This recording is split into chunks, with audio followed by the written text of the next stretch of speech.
So before we hop into actually filming Kimberlea for this section, I wanted to just do a brief run through of the environment that we're shooting in. So that way you can better relate to this type of scenario where you're at your house and you're looking at your scenario and you want to shoot a good looking image that's a lot more, a good looking scene or scenario that's a lot more casual.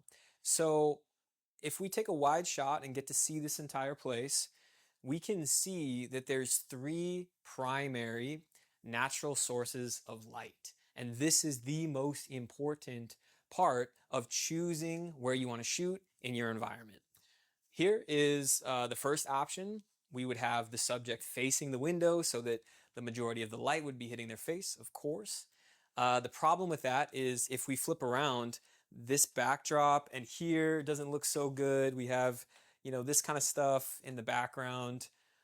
It doesn't look very clean, right? So if we go to our next option, this is our second primary source of light.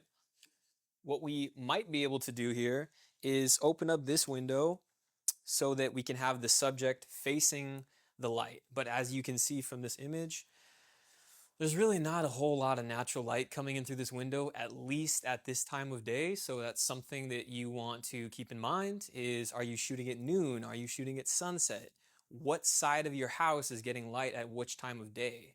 If you're going to choose a more permanent setup at your house using natural light, that is something you really want to keep in mind is, what time of day do you want to shoot and how is the lighting at that time of day?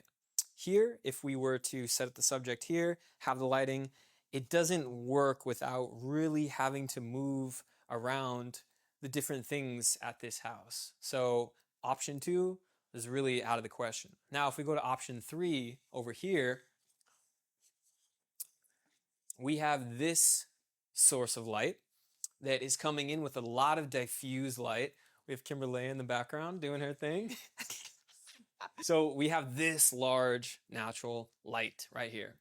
And the reason I went for this in this situation was because we have a light source that's getting great quality light for a lot of the different times of day. The way that the light is bouncing off the other buildings, the white fence outside is perfect for what we're looking for. The other reason I chose to do this, and the other thing you want to keep in mind is how much can you control the lighting in the background of you when you're shooting in the natural light scenario. Here, we're able to really cut the light, meaning we keep the exposure of what is behind me very low, okay? And then we can add practicals that you'll see in the following learning lesson of what the practicals are doing.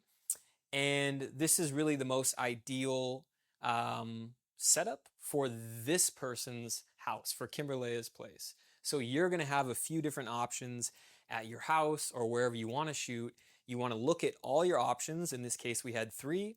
We weighed out the pros and cons of each option, and then we go ahead and choose where we want to shoot, get our setup in, get our settings right, and get everything dialed in, which is what you're going to see in the next learning lesson.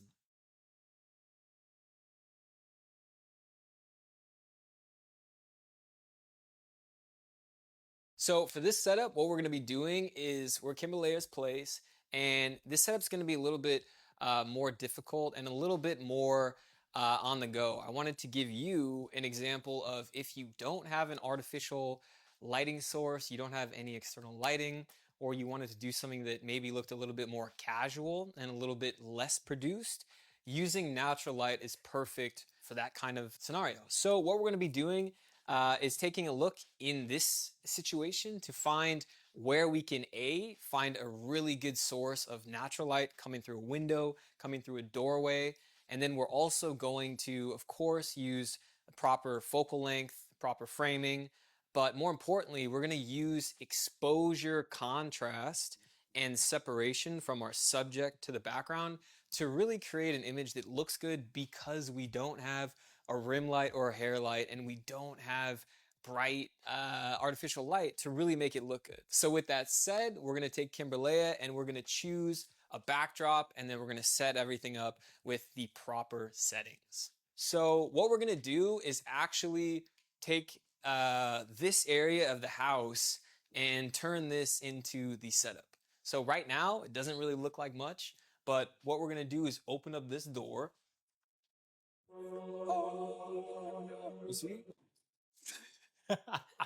This is a huge natural diffuse lighting scenario because we're not getting direct light from the sun that would create harsh shadows. We have the sun bouncing off white walls. We have the sun bouncing off the fence, which is going to be perfect for getting really soft looking natural light. So the next thing that we're going to do is look at the direction that we're going to be filming. Because this is our main lighting source, we want to have our subject obviously facing that main source, but we want to keep in mind what is going to be in the background. So what I'm going to do is I'm going to set up this camera. Bada boom. So I'm going to go ahead and hit record on this camera to see what we're working with here with the backdrop.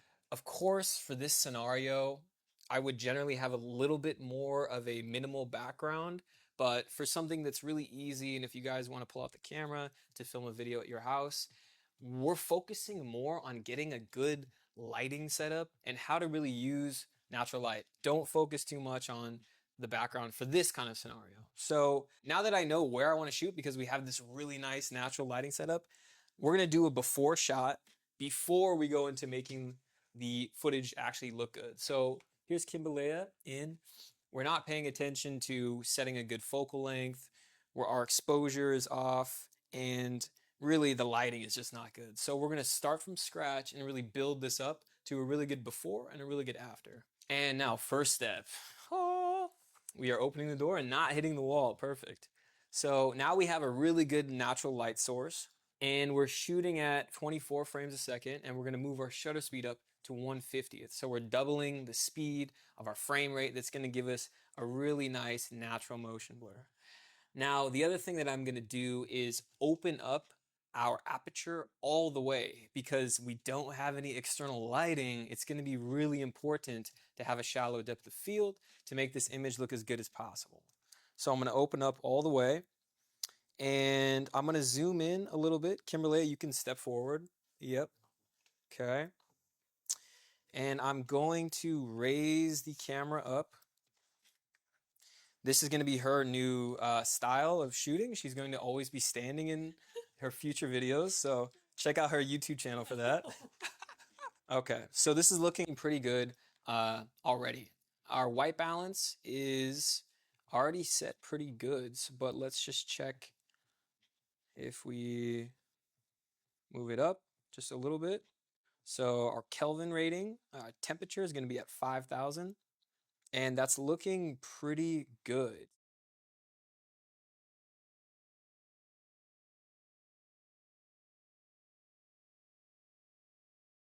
So if we want to have a more intimate feeling of really feeling connected to our audience while we're talking, we would want a closer angle like this. Of course, you want to frame the eyes on the third.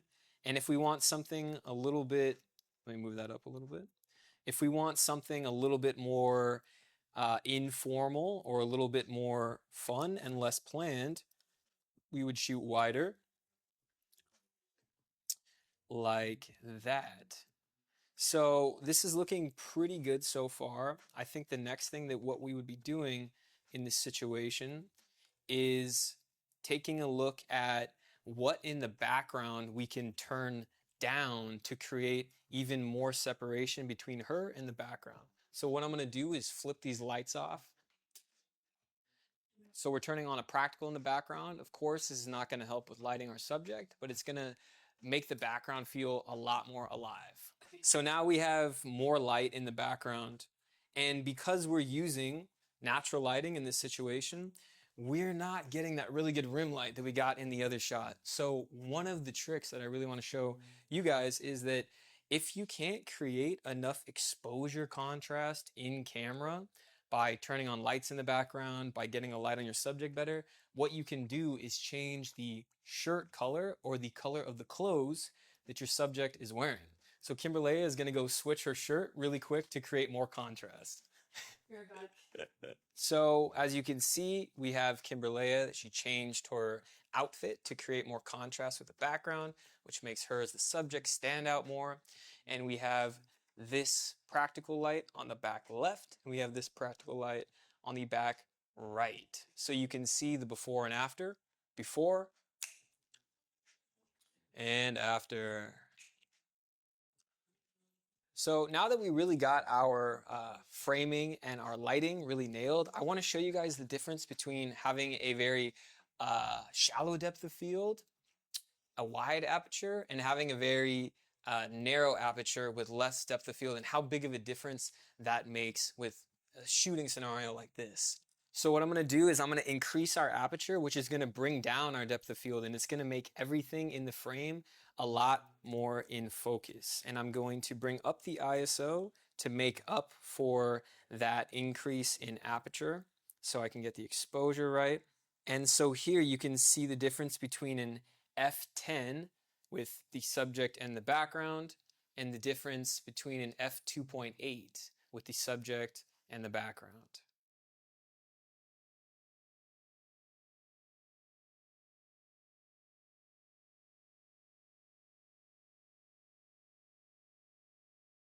So right now we're at 28 millimeters, and I want to touch on focal length before we wrap up this learning lesson. So this is a really comfortable framing. She's framed on the thirds. We're at a good distance where if she was talking to the camera, explaining something, we would be able to connect with her and it would look aesthetically pleasing.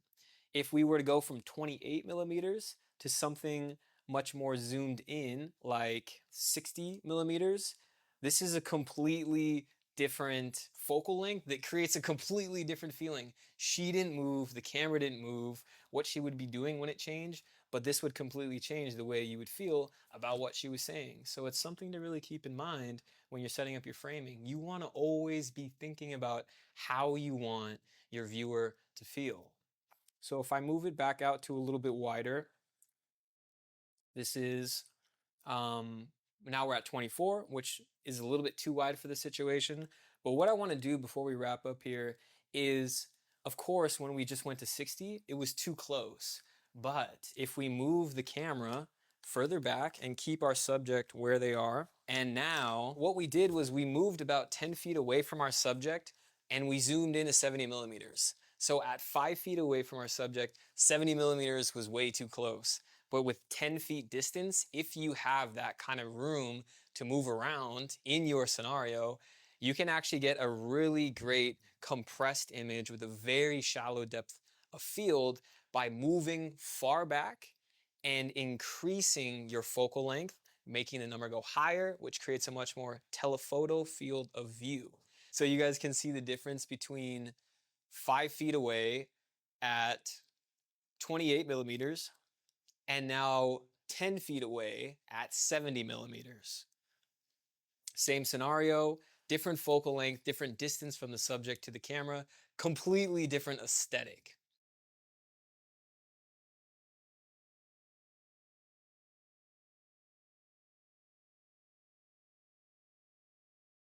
Perfect. And so that wraps it up for this session with Kimberlea and I. I will link her YouTube channel, all her social media on the page right here. You guys can click and check out all of the offerings that she has. And I wanted to just recap really quickly all of our before and after shots that we did in this session. So here is the before and after with our artificial lighting setup. You can see with and without the colored gels, and with and without using a hair light, and the two different options of having high key lighting and low key lighting. And here are the examples that we shot in natural light. Our before, where we're not using the lighting properly in our surroundings, with and without practicals in the background, and shooting at 28 millimeters versus 70 millimeters with more distance between our camera and our subject. And so that about wraps it up for this portion of lighting, camera types, lens choice, focal length, and focus in this part of the course. I will see you in the next lecture.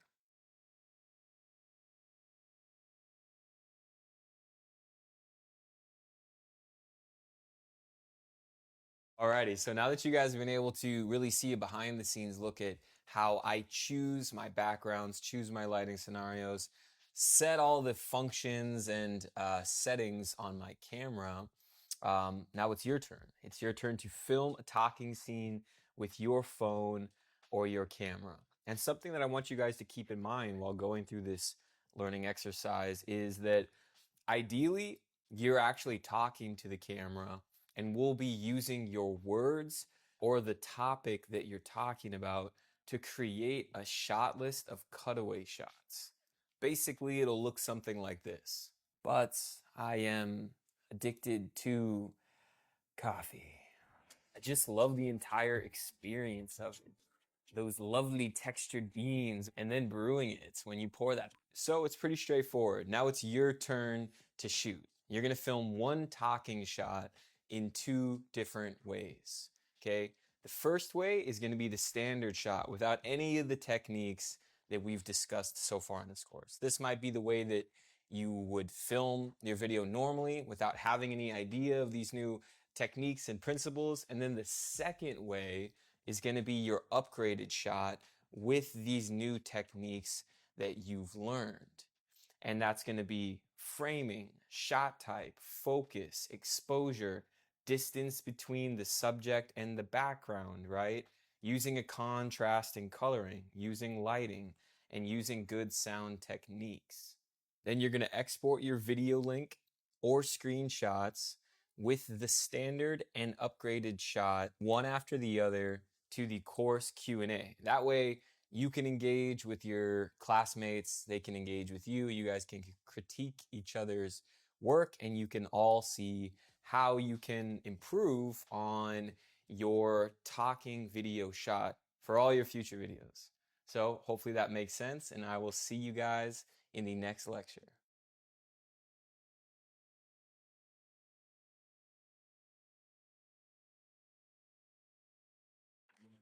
All right. We made it through lighting. We made it through using our lenses. Now it's time to get through the sound recording fundamentals, right? An incredibly important part of filmmaking and any video, really, because with sound, it's such an important role in telling the story. We always want to be capturing the best sound quality possible. Just like what I mentioned earlier, we always want to be shooting at the highest format that our cameras can shoot on, right? If we could shoot at 2.7K, shoot that rate. If we can shoot 4K, shoot at that. Because sound is so important, we always need to be capturing the best and highest quality sound as possible. So overall, we can look at a slightly uncomfortable image, right? We can look at a slightly overexposed or a little bit of a grainy image, and there's not going to be that much of a discomfort for the viewer. But on the other hand, conversely, we can't look at a good, well color graded image that's clean, crisp, and be hearing a buzzing in the background or a loud echoing in the background or some kind of sound distraction through the sound recording. That shows how it has an actual more importance above visuals in a lot of ways, right? It kind of reminds me of seeing the Star Wars like space fighting scenes.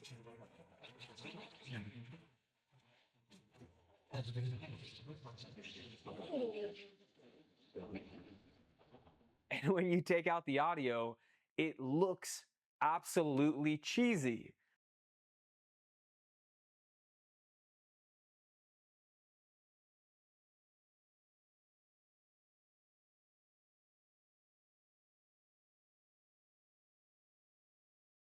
So as you can see, all of that time and energy that was put into creating the visuals that you can see so clearly really actually takes a back seat to the sound design in a lot of ways, because as soon as you take away that sound design, the visuals absolutely fall apart. So what you have to actually understand and be keeping in mind is that the sound and the visuals are constantly playing a game with each other. They should always be complementing each other. There should be a marriage between the sound and the visuals. That should be one of your main goals as a filmmaker trying to create incredible videos, is that you're always keeping in mind that you're using sound, one of our very, very strong senses, and vision, another one of our very strong senses, to create specific moments and timing and events for the audience through your film and video.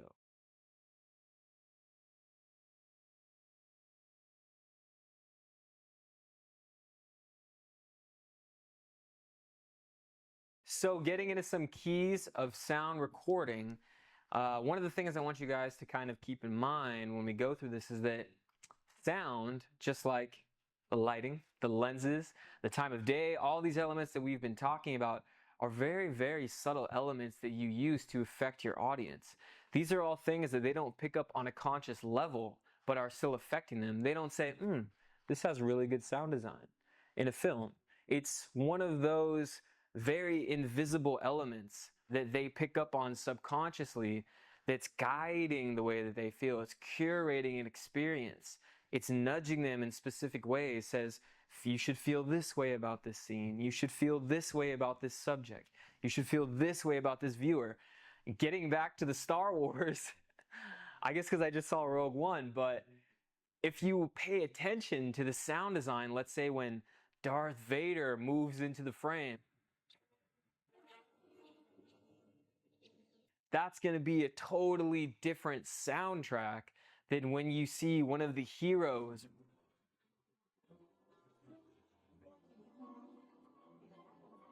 These are all going to have specific sound elements that convey that emotion of that specific scene.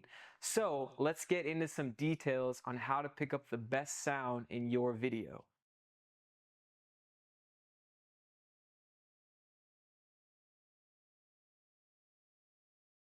So first and most important, we always want to have the sound recording device that we're using, whether it's a lavalier mic, a shotgun mic, a boom mic, whatever it is. We always want to have it as close to the subject as possible. And why is that?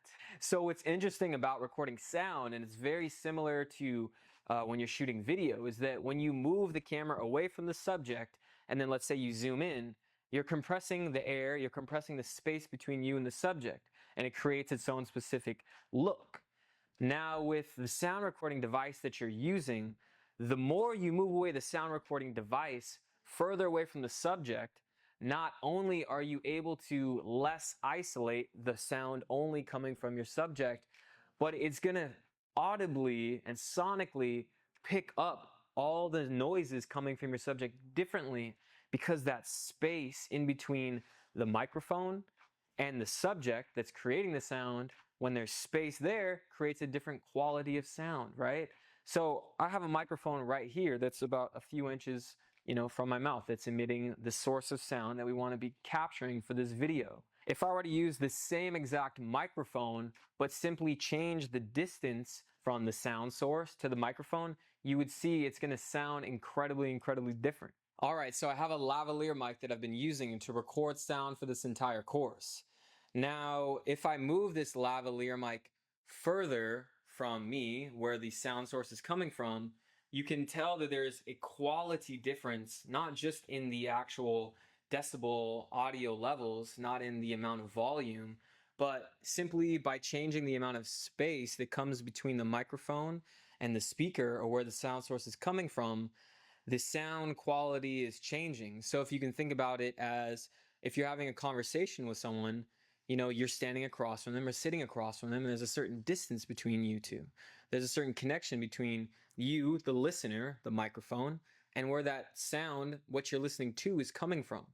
Now, if we had this microphone really far away from the source, from where the audio is coming from, even if we turned up the volume so the volume was the same, there's a difference, because it's like you're trying to listen to a conversation that's maybe a few tables away from you, because the listener and the sound source are separate. They're further apart. So with that in mind, we always want to have the microphone as close to the subject as possible, right? So we can create that connection with the audience and the subject that they're listening to.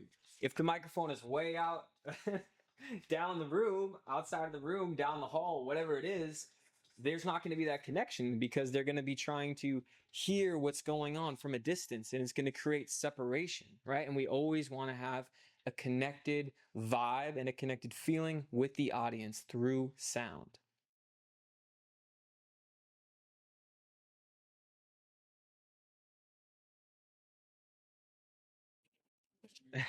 So it makes sense, doesn't it? That if we want to connect with someone and we're trying to listen to them from across the room, there's not nearly going to be as strong of a connection there that as if we were face to face having a conversation. And that's what the microphone or the sound design can really do, is create distance between a subject or bringing them closer in as if they were talking face to face with someone. Now, the next kind of element that you guys need to keep in mind is the environment that you're shooting in. Just like visually, it also audibly creates a specific vibe, right? So this room that I'm shooting in right now has a completely different sound dynamic than the room that I shot in just a few feet away. So now with this lighting setup, I'm still in the same location, but I move my camera and my backdrop closer to a large window. You hear that difference in the echoing, and the quality of the way the sound bounces around the room is much different. That room is about, 40% smaller, so there's less area for the sound to settle. There's more reflective surfaces that are hard, and that's another thing to keep in mind. The harder the surface, like glass, a table, hard furniture, all of these things are going to reflect. They're going to bounce the sound around. It's going to create an echoing effect, which equals for you less, lower quality, not as clean audio. So we always want to be keeping the cleanest audio possible. So something to keep in mind is, what environment am I shooting in? How am I going to be able to pick up the cleanest and crispest sound in that environment? Really, in real life situations like couches, rugs, beds, these kind of more softer items absorb and don't reflect the sound. But in this scenario, this room is actually just as reflective as that other room, but there's more space for the sound to settle and not reflect back into the microphone. So always keeping that in mind is a really, really strong tool for sound.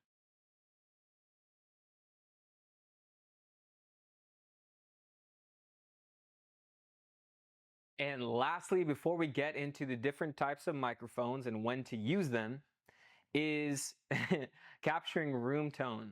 Some of you guys may have heard of this, some of you guys have no idea, but in any situation where you're trying to pick up good, clean, crisp sound in your production phase, you need to be planning ahead for your post-production phase, right? So these are the scenarios where you need to be capturing room tone. Room tone is, simply put, just capturing at least 30 seconds of silence in the room, in the environment, in the specific area that you're shooting in. Nobody talking, nobody moving, nobody doing anything, just setting up the microphone and letting it record for 30 seconds. Because when you're editing dialogue later in post-production and you don't want to have sudden dips in buzzing or dips in whatever kind of atmosphere that was created in that original shoot. So with capturing room tone, every single environment has its own kind of audible thumbprint, right? So this room specifically right here, if we were quiet and captured the audio, would have a certain amount of humming, would have certain frequencies that would be getting picked up. And then if I moved into the next room like we saw earlier, that's going to have its own specific audible blueprint, audible thumbprint. So really keep this in mind, right? Is that it's not just the clean sound from the actual subject that we want to capture, but also that specific blueprint from the environment that you want to capture. It's kind of like capturing B-roll or cutaway shots of an environment. You get the exterior, the close-ups, the things in that area. You also need to do that audibly so that in post-production you have all the tools that you need to work with.